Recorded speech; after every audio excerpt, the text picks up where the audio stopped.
else's address, trying to see what's under the bed and trying to see what's inside the closet, when really that ain't no place for you to be.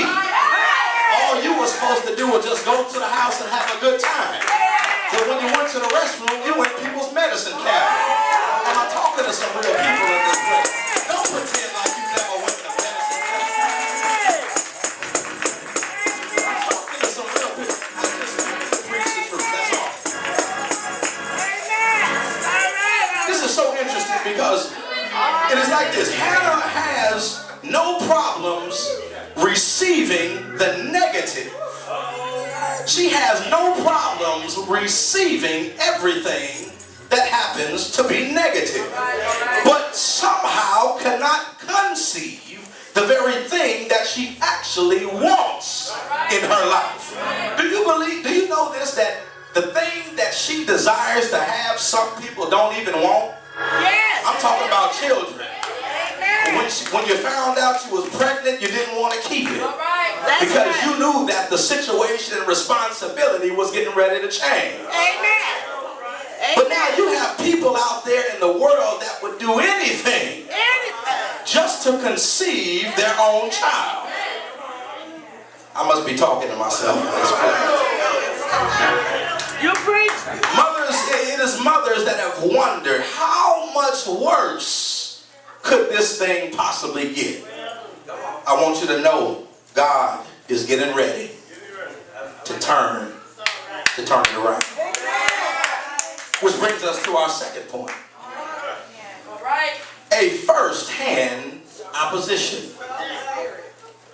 So you see that the field is already bare, that it has been declared by God because he deliberately closed the womb of Hannah. But God says, well, wait, Hannah, I'm not through with you yet, because there's something I want you to get out of this whole thing. Not only will you not be able to conceive, but I'm going to put you in a place that is dealing with first-hand opposition on top of what you're already going through. Don't you understand that home can spasmodically become a place of hell? Yes, sir. Amen. Everything ain't all peaches and cream at some of y'all's house. Amen.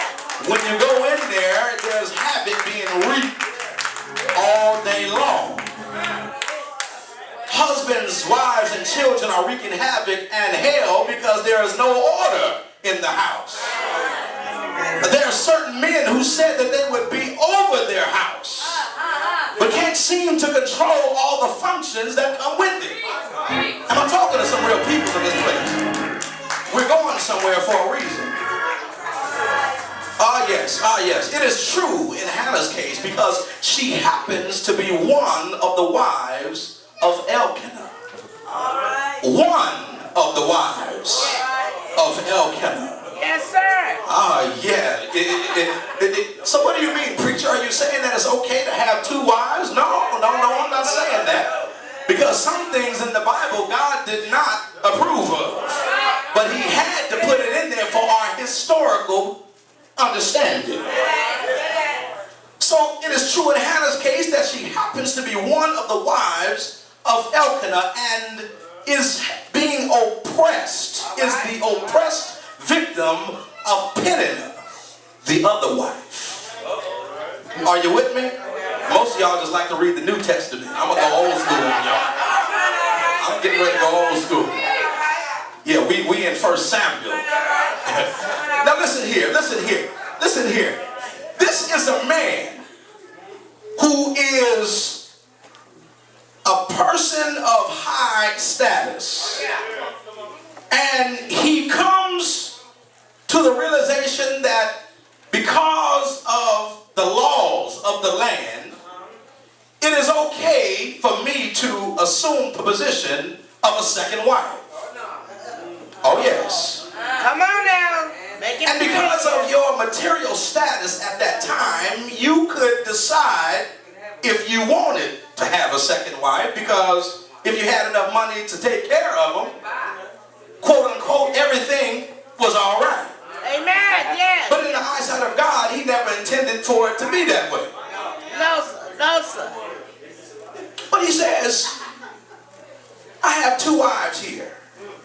And it is here in verse 7 that we discover ridicule begins to be the prime opposition of provoke and daily basis for Hannah.